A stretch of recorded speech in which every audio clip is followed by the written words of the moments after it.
On a playground, a child is being bullied for being too soft, for liking flowers, or for not wanting to wrestle with the boys. A girl steps in, protecting the child. The bullies tease the child about needing a girl for protection. We can blame them for trying this jab. They think the child they are bullying is a boy, but the child, being friends with the girl, feels safe enough to reveal a secret. She's a girl too, a trans girl, even if she doesn't quite have the language yet. The two girls remain friends for years, and soon enough, it is time for them to start their high school years. And both of them stand at the school's gate wearing girl uniforms. After all, isn't entering a new school the perfect opportunity to begin your social transition? And when the protective girl looks upon her nervous childhood friend, all she can think is, I think I've fallen for her. Thus opens Kanojo Naritai Kimi to Boku. This is Transfem Metro Episode 4, the Trans Manga Recommendation Series, and this is the last stop before the end of the line.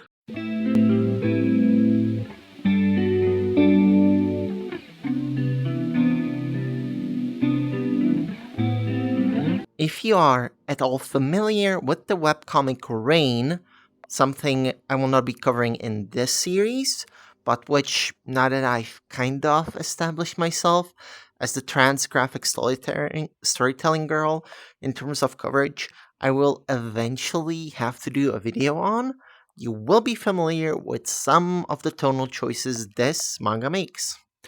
It does not cut corners. It includes a number of queer representations in a way that might come off as a checklist for an executive producer, and has what some individuals still mad that Kiwi Farms keeps dying would consider a preachy tone. The difference is, Rain passes. Rain got to grow her hair out, and is kind of short, and knows the techniques thanks to access information. But our protagonist is forbidden by her father to grow her hair out, and she does not do anything to help herself pass or alleviate her dysphoria. Passing is not the end all be all, but it helps when you look in the mirror and see what you feel should be there instead of what is there. Why do you think I do these videos in Chill Out VR as my recording studios? It's not just because I look cute as a button in here and don't have the money for a fursuit.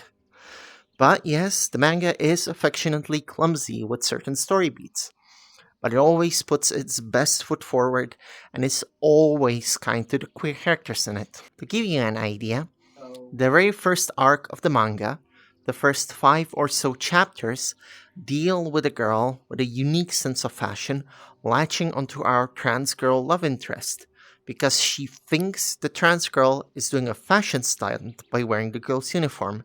It does not click for the fashion girl that the trans girl just is a girl and is trying to exist as herself. And the way the plot point gets resolved feels similar to how a number of plots get resolved in Rain, that being an affectionate, clumsy way that could have been done better. But once more, Rain comes out on top because a trans woman wrote it. I'm fairly certain the mangaka of Kanojo ni Naritai is as cishet as they come. Just an ally, big A, with a lot of friends to represent in the cast. And as the cast grows, so do some of their troubles. One of the key conflicts being a love chain, with the protective girl at one end. See, she thinks she's straight, so she assumes her love for her childhood best friend is misgendering her, that she loves her the way a girl loves a boy.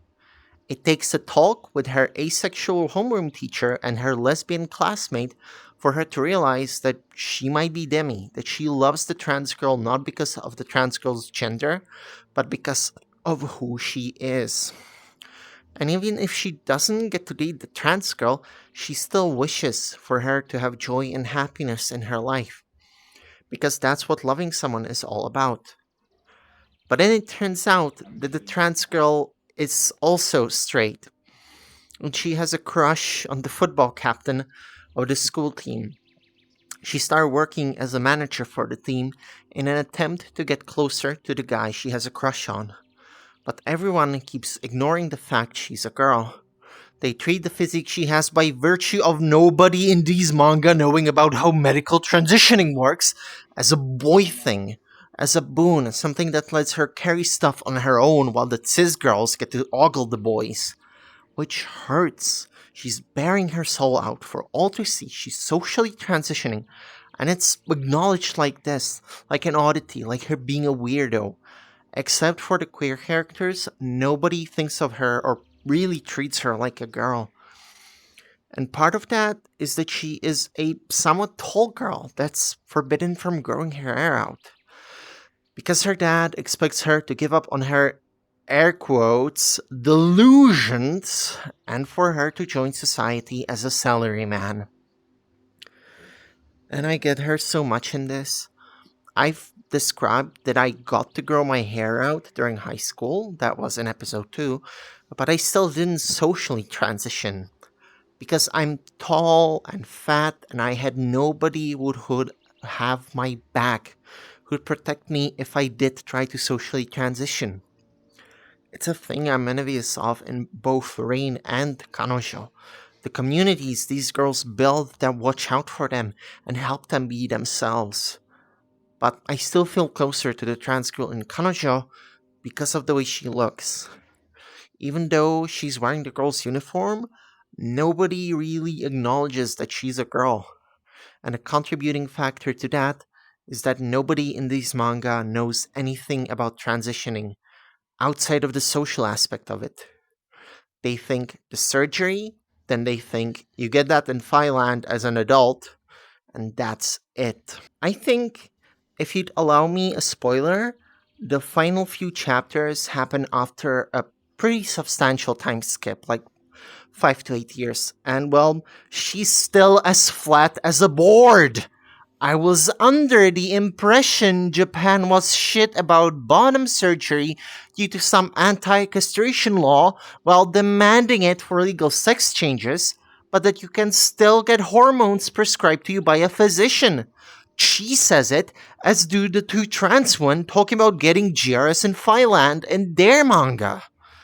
And there is another manga I will not be covering, as the protagonist isn't actually trans, despite being the main hook and arc, and his deciding factor for saying he's not is convoluted, and it basically pulls a Persona 4 with its ending for him, but it still has a trans dude talk about taking T-shots. So why the fuck do all these manga only have social transition as a thing? It wrecks my brain. I'm already dealing with being bird-brained. I didn't get the ass of a falcon, I got its mug.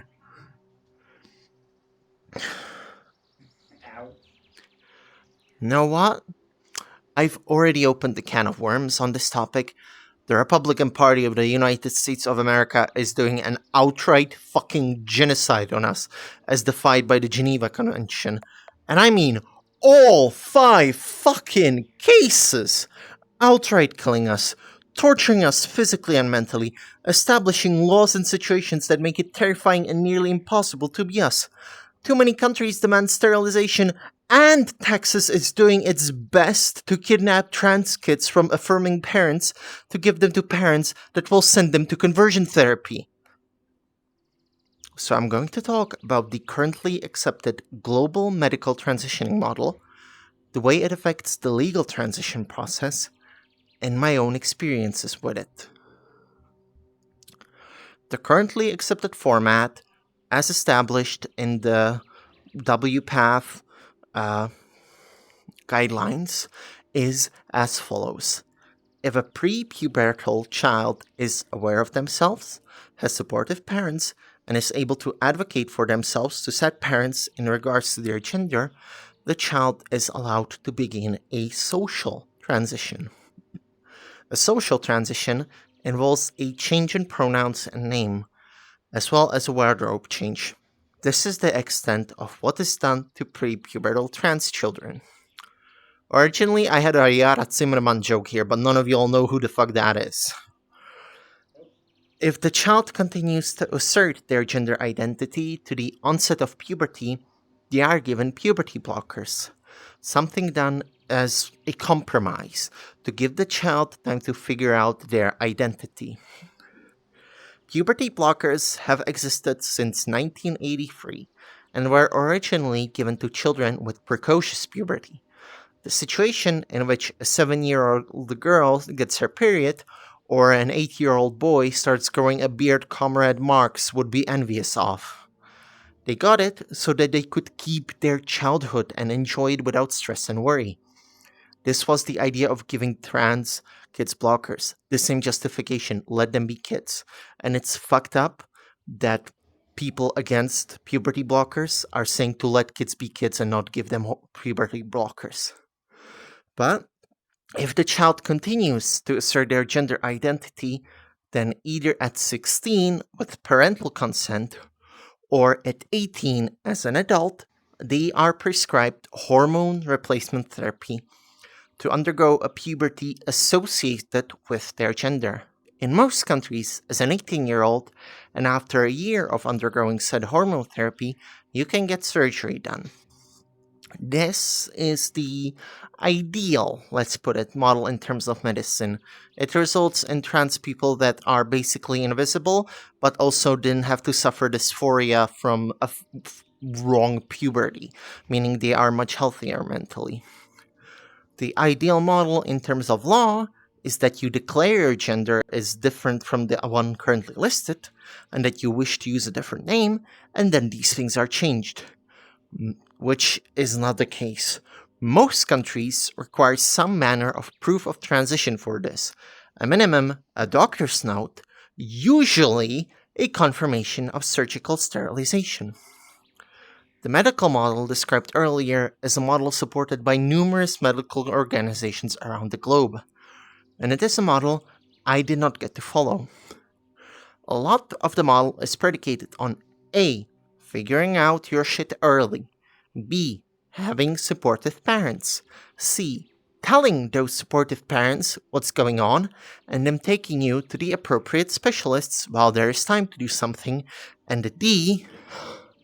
There being specialists available if there isn't an informed consent clinic model in your country. It isn't in mine. The Czech Republic is one of the countries that still enforces surgical sterilization for legal sex change. In the medical system, there are about 5 to 6 doctors in the country doing trans healthcare. When I hatched at 12, I was able to learn the aforementioned model for medical transitioning. But when I looked in the mirror, I came to the conclusion I would not be allowed to pursue that path, that I would not be allowed to be a girl, and so I did not think of myself as such. I knew I was trans, but I had one of numerous brainworms that told me I'm not a girl until X happens. So it took me until I was 15 to come out to myself properly, to let myself think of myself as a girl, and to come out to my mom. September 9th of 2012, we visited Dr. Sebalova. I am not going to use fake names for these doctors, partially because of my hurt from them, and partially because who the fuck is going to look up a random doctor in the middle of nowhere, Czech Republic? But Dr. Sebalova is a sexologist in Brno, which none of y'all fucking reaching. She told me she only took adult patients and referred to us to Dr. Feiner, a child psych in Brno. Before we left, she offered to perform a penile plethysmography, a procedure best labeled a cock coil check. They sit you down in a room on your own with a metal coil around your dick and a screen in front of you. Images are shown on the screen. Your rigidity is measured by the coil on a per image basis. The images range from pictures of fish, to underwear drying on a line, to something you'd find in any garage around the world. The sexologist then divines if you're a pervert from this. When I visited her that first time, I refused. From October of 2012 to October of 2014, I found myself stopped by Dr. Tyner, as he did not believe me to be a trans girl, and he tried to focus on my autism. I was not given puberty blockers, despite the fact that my misshapen thyroid gland that I need to take medication for and my hormonally intersex status meant that my puberty did not properly kick into high gear until I was 18. I existed as myself online during this time, especially on Tumblr, having shifted there from my early days on DeviantArt. In November of 2014, I went back to Dr. Sabalova, a couple of days away from turning 18. Hoping to get it over with, I agreed to the plethysma graph, thinking seeing that my dick didn't work would confirm her I'm trans faster. It didn't. I was still denied hormones due to my autism and me not socially transitioning, something I have already mentioned I could not do due to a lack of a support network. My last session with her was in October of 2015. There was one scheduled for January 11th of 2016 rather, but she cancelled it. Defeated, I became an ideal outcome of their care. I gave up. I did not reschedule, fearing another rejection. Not for 2 years, until October of 2017. Despite showing up in girl mode, thanks to the courage I gained from meeting another trans woman in person, I was denied. Another year of testing to make sure, she told me. I broke down and told her she has blood on her hands. She told me to try another doctor and that she's approving 2 people for surgery the following day. Because in the Czech Republic, once you get through this bullshit and have been on hormones for a year, you have to go beg a committee of medical professionals to let you undergo surgery. I did go to a third doctor, Dr. Regoli. I was forgetful and did not get blood work done between our first and second session. I did it between our second and third. March 1st of 2018, I get hormones. April of 2019, I stand before the committee and get approved for surgery. October 23rd, 2019, I stand before the surgeon. My penis shrunk from cold weather, sleep deprivation, and holding pee in. He does not touch it when I pull up my skirt and pull down my leggings. He does not stand up off his chair to take a closer look. He states, "We are not creating a vagina," and I break. March of 2021. After spending a year in France and returning to live with my parents, I begin chasing urologists to fix me. Every tear I go through, I have to tell them, I know the surgeon who is to perform my vaginoplasty is supposed to perform an orchiectomy first, but when I asked him, he told me any urologist can do it, refusing to provide me with care. September 10th of 2021. My balls are gone. So close to an ideal date, but alas, September 11th fell on a Saturday that year. Worse still, the surgeons did not let me take them home in a small jar, preserved in formaldehyde, despite my request for them to do so. September 13th, they let me out of the hospital, and within 2 hours of leaving, due to travel time, I have gotten the letter from Reguli that states I can get an F on my ID and my name changed, and I have handed in the letter to the family registry in town to work on it. November 3rd of 2021, I am finally my name and have an F. I failed at being a man.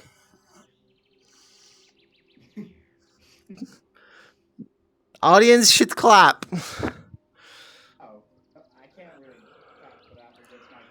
The spirit is there. The mangaka of Kanojo ni Naritai did not hear such a story, is unaware of such an experience, and so the trans girl remains flat. At least her hair is long after the time skip. If you like stories with lower stakes that are lighter, I think you'd like this manga. Despite my criticisms, it's not bad, just nice. It finished in 2020, and despite the hiccups, it's still a nice read overall, as I've already said. The only thing that hurts a feeling, and hey, the caring teacher that provides advice is asexual, so that's neat. This manga, however, ran concurrently with another one for a while. One that started a month earlier but ended a year later. An earth-shattering manga for the way it tackles queer issues as well as its protagonist. Next time, for the finale of Transfem Metro, we're visiting a cafe with a stacked gimmick. It is a maid cafe, most obviously, but the staff have something under those cute frilly skirts. I'm not talking about underwear.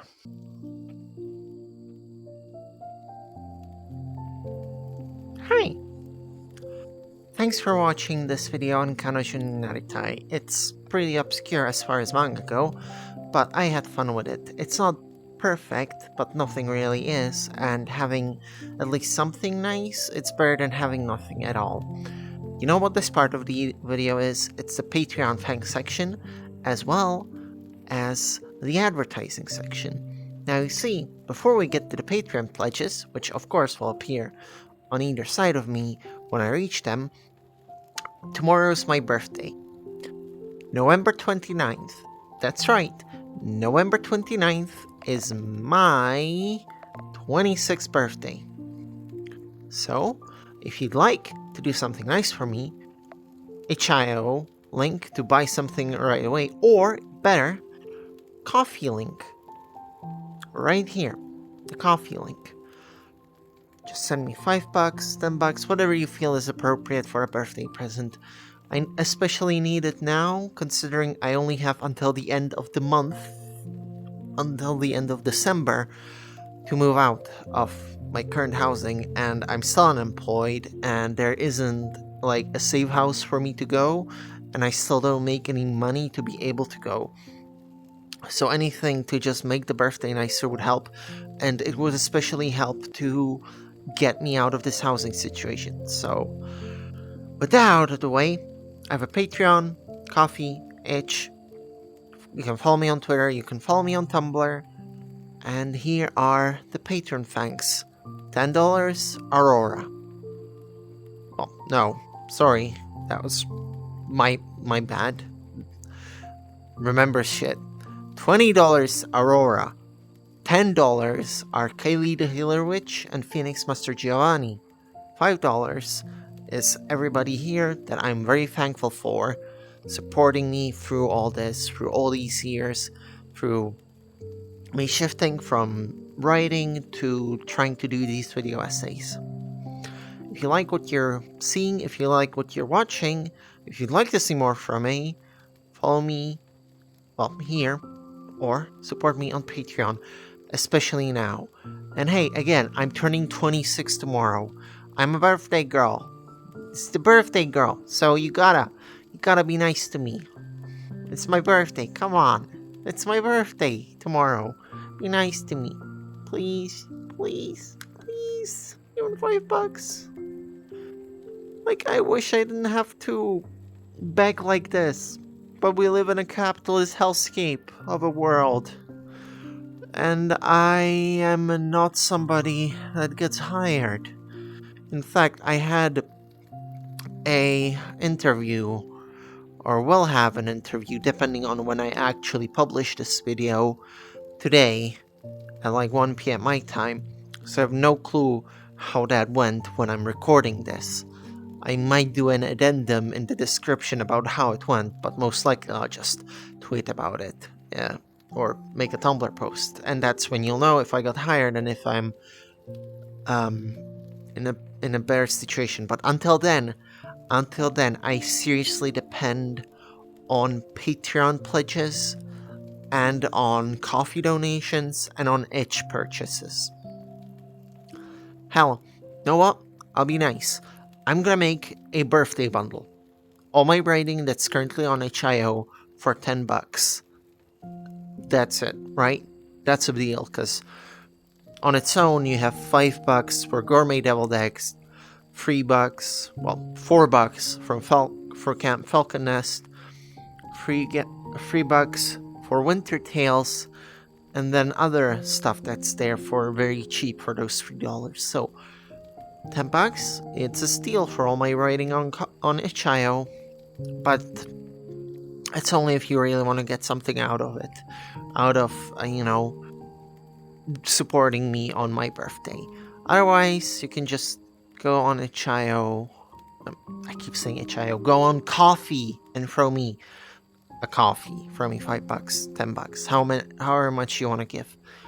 With that out of the way, I think, Katie, this has been Transfem Metro, and next time's the last time with Fukakai na Boku no Subete wo.